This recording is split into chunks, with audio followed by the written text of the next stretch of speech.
Complex Fourier series. अक्सर आपको ऐसे इंजीनियरिंग, खासतौर पे इलेक्ट्रिकल इंजीनियरिंग में आपको जरूरत पड़ जाती है कि आपको जो इन्फिनिट सीरीज है सिग्नल्स की, आप उसे डिफाइन करना चाहते हैं विद रिस्पेक्ट टू, एक्सपेंड करना चाहते हैं इन्फिनिट कॉम्प्लेक्स सीरीज में, और जो by using real x variable. तो अब हम इसको देखेंगे कॉम्प्लेक्स सीरीज, फोरियर सीरीज क्या है, और हम कोई भी फंक्शन हो उसको कॉम्प्लेक्स सीरीज में, इवन बेशक फंक्शन आपको रियल गिवन है, आप उसे कॉम्प्लेक्स फोरियर सीरीज में कैसे एक्सपेंड कर सकते हो।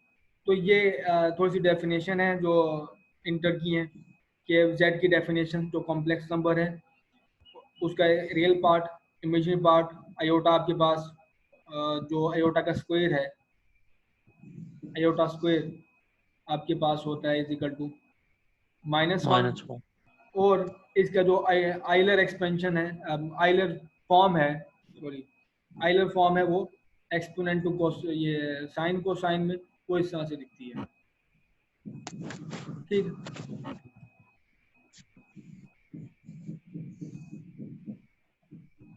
Complex Fourier series.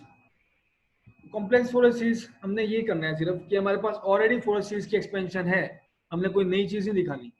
हमने सिर्फ ये करना है कि आइलर जो वो फॉर्म है जो साइन और कोसाइन का रिलेशन बताती है एक्सपोनेंट्स की फॉर्म में, हमने फोरियर सीरीज में कोसाइन और साइन की वैल्यूज पुट कर देनी है, दैट्स ऑल। तो हमारे पास फोरियर सीरीज में देखा a naught over 2 plus sum over n 1 to infinity, a n के साथ कोसाइन होता है, बी एन के साथ आपके पास साइन होता है।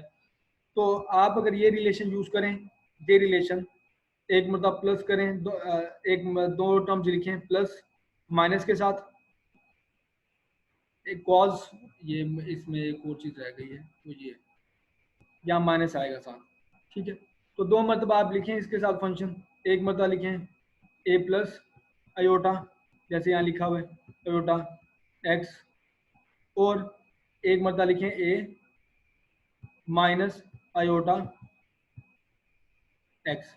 इनको दो मरतबा आप ऐड करोगे तो आपके पास एक फॉर्म आ जाएगी, और एक मतलब सब्ट्रैक्ट करोगे तो आपके पास दूसरी कोसाइन की टर्म में आप इसको लिख सकते हो एक्सपोनेंट्स को। तो ये मैंने लिखा है उसी तरह। तो आप दोनों को ऐड करोगे तो ये cos x e power iota x plus e power minus iota x divide by 2, और sin x आपके पास इस तरह दिखेगा। इन दोनों को फोरियर सीरीज में पुट कर दो आप कोसाइन साइन को। तो यही हमने किया है कि कोसाइन और साइन को मैंने यहाँ पे वैल्यूज को पुट कर दिया है। तो मेरे ख्याल में यहाँ पे हम 2 भी मिस कर रहे हैं, यहाँ पे 2 भी है, तो यहाँ पे 2, तो ये कोसाइन की वैल्यू, ये साइन की वैल्यू, और आप इसके बाद नेक्स्ट क्या करोगे, e iota n pi x p plus वाली टर्म्स, और e iota minus n iota n pi x p जो माइनस में टर्म है उनको इकट्ठा कर लो। तो ये मैंने कॉमन ले लिया। कॉमन लेने के बाद मैंने जो ये a n minus iota b n को डिफाइन कर दिया सी एन, और a n plus iota b n को डिफाइन कर दिया मैंने सी माइनस एन। तो सी नॉट की वैल्यू है is equal to 1/2 a naught, और सी एन की वैल्यू है 1/2 a n minus iota b n, और c minus n is equal to 1/2 a n plus iota b N. तो आप ये देखो सी एन और सी माइनस एन दोनों एक दूसरे के कॉम्प्लेक्स कॉन्जुगेट हैं। आप एक का कॉम्प्लेक्स कॉन्जुगेट लो, आप दूसरा हासिल कर सकते हो। तो ये कोफिशिएंट्स हैं आपके पास फोरियर सीरीज के, कॉम्प्लेक्स फोरियर सीरीज के। सी नॉट यहाँ पे ऐसे, सी एन ऐसे डिफाइन है, ठीक है। सी एन अगर आप वैल्यू पुट करो इसकी a n minus iota b n, और इसको लिखो ए एन की फोरियर सीरीज में जो वैल्यू है a n is equal to this है, b n is equal to this term है, वो मैंने लिख दिए हैं। इंटीग्रेशन माइनस पी से लेके पी तक और एफ ऑफ एक्स दोनों में कॉमन है, कॉमन ले लिया है। बाकी अंदर आ गया cos n pi x p minus iota sine n pi x p. इन दोनों को आप in terms of Euler form लिख सकते हो, दरम्यान में माइनस है तो यहाँ पे आइलर फॉर्म आएगी e power minus iota n pi x और पी डी एक्स। तो C n is equal to हो गया दिस टर्म। इसी तरह सी माइनस एन देख लो आप, वो 1/2 a n plus iota b n है। ए एन की वैल्यू मैंने पुट की, वो ये आ गई। बी एन की वैल्यू पुट की, वो ये है, योटा मल्टीप्लाई होगा साथ, दोनों में से माइनस पी और P f of x common ले लो आप। कॉमन लेने के बाद रिलेशन कुछ इस तरह से दिखेगा। तो ये आपके पास आइलर फॉर्म है विद प्लस साइन। तो ये c minus n is equal to 1/2 p integration minus p to p f of x e power iota n by x over p d x.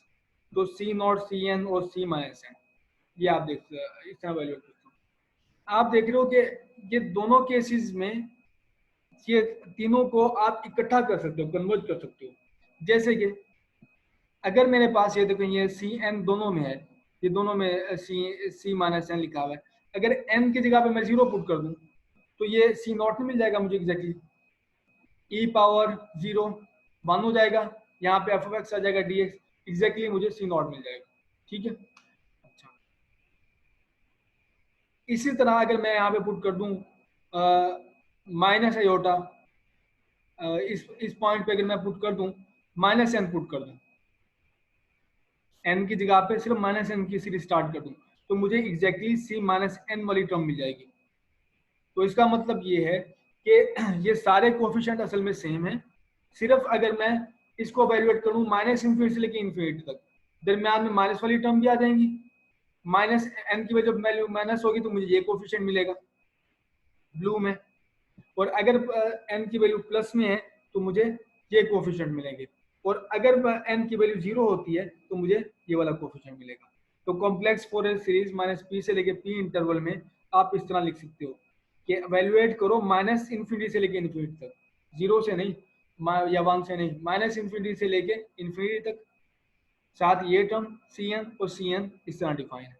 तो ये आपके पास है कॉम्प्लेक्स फोरियर सीरीज। इसकी एक example देख लें जब मजीद, इसकी एक एग्जांपल दे, बल्कि इससे पहले एक थ्योरम हमने पढ़ा था कन्वर्जेंस का, और जो पॉइंट ऑफ कंटिन्यूस है, कंटिन्यूटी जहाँ पे लाई करती है वहाँ पे कन्वर्जेंस कैसे है, और डिसकंटिन्यूटी पे किस तरह कन्वर्जेंस लाई करती है। तो हमने ये देखा था, थ्योरम पढ़ा था लास्ट लेक्चर में, कि जहाँ पे फंक्शन कंटिन्यूस है तो फोरियर सीरीज वहाँ पे कन्वर्ज होगी, और जहाँ पे डिसकंटिन्यूटी लाई कर रही है तो जो कन्वर्जेंस है वो असल में एवरेज होगी। तो इस केस में एग्जैक्टली वही होल्ड करता है, जहाँ पे डिसकंटिन्यूस है वहाँ पे एवरेज, और जहाँ पे कंटिन्यूट है वहाँ पे कन्वर्जेंस होगी एग्जैक्टली एफ ऑफ एक्स वाली। इसकी देख ले एक एग्जांपल है आपके पास f of x is equal to e power minus x. Function आपको इवन दो रियल गिवन है, और इसका जो इंटरवल है माइनस पाई से लेके पाई तक है। तो हमारी डिमांड ये है कि हम इंटरेस्टेड हैं इसको कॉम्प्लेक्स सीरीज में एक्सपेंड किया जाए। तो कॉम्प्लेक्स सीरीज के लिए आपको क्या करना है, तो हम करते आए हमेशा, आपको कोफिशिएंट चाहिए। ठीक है, तो ये है कोफिशिएंट का फॉर्मूला, एफ ऑफ एक्स की जगह पे ये वैल्यू पुट कर दो, तो e power minus x power add हो जाएंगी क्योंकि बेस सेम है, इंटीग्रेशन कर दोगे एक्सपोनेंट की इंटीग्रेशन आपके पास ये है, अपर लिमिट लोअर लिमिट दरम्यान में माइनस, ये आ गई। और आप अगर इसको आइलर फॉर्म में देखना चाहते हो तो आइलर फॉर्म में आप इसको कुछ इस तरह से लिख सकते हो, ई माइनस एन प्लस है 1 पाई माइनस पाई, दोनों में कॉमन है आयोटा एन, ये आ गया दोनों के साथ, तो ये इस तरह हो जाएगा। और इस तरह प्लस वाली टर्म जो है वो -1 पावर एन और ई पावर पाई हो गई। यहाँ तक हमारे पास कोफिशिएंट मिल गया, सिर्फ अब हम उसे थोड़ा सा मसाज करें कि वो दिखने में थोड़ा सा अच्छा लग जाए।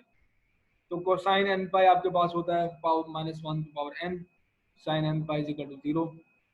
तो अब जो रिजल्ट्स हैं, रिजल्ट ये वाला रिजल्ट जो यहाँ पे यूज़ हो रहा है वो मैंने ऐसे एक्सपेंड किया, और ये वाला रिजल्ट जो यहाँ पे यूज़ हो रहा है, यहाँ पे यूज़ हो रहा है वैसे एक्सपेंड किया। और कोसाइन की वैल्यू हमें पता है n pi -1 over n -1 power n sine n pi, n अगर इंटीजर है तो हमेशा यहाँ आपको 0 मिलेगा। तो ये जब आप वैल्यू पुट करोगे अगेन सी एन में, ये सी एन में, वैल्यू पुट करोगे तो आपके पास रिलेशन ये इस तरह से, ठीक है। तो ये मेरे पास आ गया बाय यूजिंग आइलर फार्मूला, और ई पावर पाई माइनस ई पावर माइनस पाई, तो ये इक्वल होता है हाइपरबोलिक फंक्शन के, हाइपरबोलिक फंक्शन मैंने ये लिख दिया। तो आपके पास जे है Fourier series, Fourier complex series of function E power minus x. जब आप कॉम्प्लेक्स फोरियर सीरीज किसी भी फंक्शन को कॉम्प्लेक्स फोरियर सीरीज में डिफाइन कर लेते हो, तो आपके पास और कोई टर्मिनोलॉजीज भी रहती हैं, जो एक चीज डिफाइन होती है जिसे हम कहते हैं फंडामेंटल फ्रीक्वेंसी। तो लेट से आपने फंक्शन को डिफाइन किया हुआ इस तरह से, जो एक्सपेंशन है फंक्शन की वो इस तरह से है, उसका पीरियड ये है, और उसकी आइलर फॉर्म आपको पता है ये बनेगी। तो इस केस में जो फंडामेंटल फ्रीक्वेंसी होगी omega is equal to 2 pi over t होगी। तो टी आपका डिपेंड करता है एक पर्टिकुलर एग्जांपल पे कि उसका पीरियड क्या है। जैसे कि लास्ट एग्जांपल में हमने देखा period t is equal to 2 pi है, तो ओमेगा इज इक्वल टू 1 होगा, ये फंडामेंटल फ्रीक्वेंसी है। कॉम्प्लेक्स फोरियर सीरीज हमें अलाउ करती है कि हम जो स्पेक्ट्रम है एक रेस पे आप एक स्पेस से दूसरे स्पेस में ले जाएं। जिस तरह कि आप फ्रीक्वेंसी स्पेक्ट्रम भी देख सकते हो कि जैसे कि ये है, ये फंक्शन है कि मैंने इसका ना प्लॉट किया है फ्रीक्वेंसी